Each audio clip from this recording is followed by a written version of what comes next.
আমাদের দাবি দেওয়া যদি না মানা হয় তাহলে অবশ্যই আমরা বিদ্যুৎ বিভাগে যত রাস্তার লাইট আছে আমরা সব বন্ধ করে দিব। বিভিন্ন ডিপার্টমেন্ট যদি হার্ড লাইনে চলে যায় তখন ঢাকা সিটিতে কি হবে সেটা আপনারা বিবেচনা নিয়ে নেয়।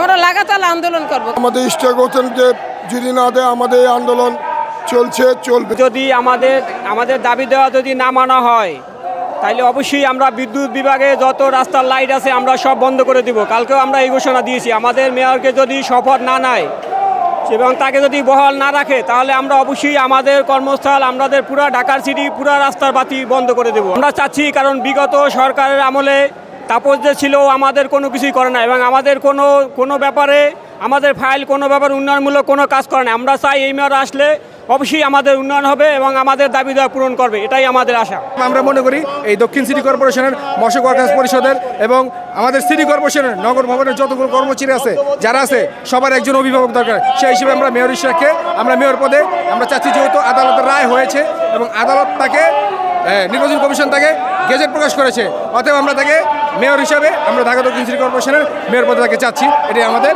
এই ভিত্তিতে আমাদের সবার আন্দোলন এবং সবার একই দাবি, মেয়র ইশরাককে আমরা চাচ্ছি। আমরা আমাদের লাগাতার কর্মসূচি যেগুলো আছে আমরা সেই কর্মসূচি চালিয়ে যাব আমাদের দাবি আদায় না হওয়া পর্যন্ত এবং আমাদের মেয়রকে আমাদের যোগ্য স্থানে না বসানো পর্যন্ত আমাদের কার্যক্রম চলে যাবে।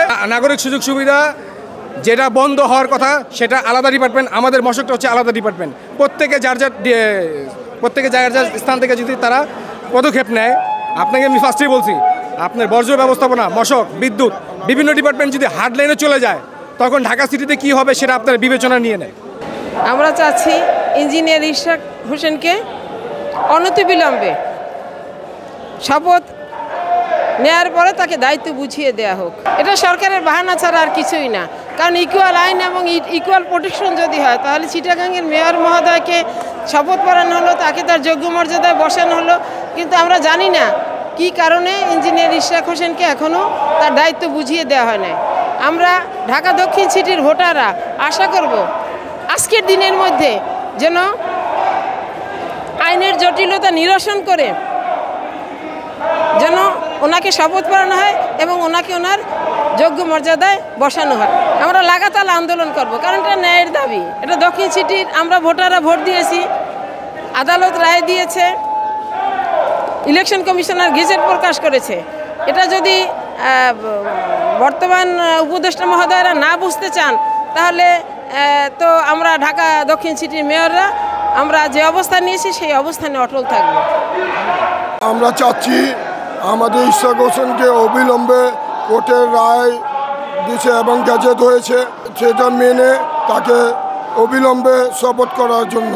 আমাদের ইশরাক হোসেনকে যদি না দেয় আমাদের এই আন্দোলন চলবে। আমাদের ঢাকাবাসী সেবা হবে, যে সেবা বিরুদ্ধে হয়েছে তাপস অবৈধ মেয়র হয়ে যা করে গেছে, ঢাকাবাসীকে পঙ্গু করে গেছে, ওটাতে উদ্ধার হবে আমাদের সফল মেয়র ইশরাক হোসেন আসলে।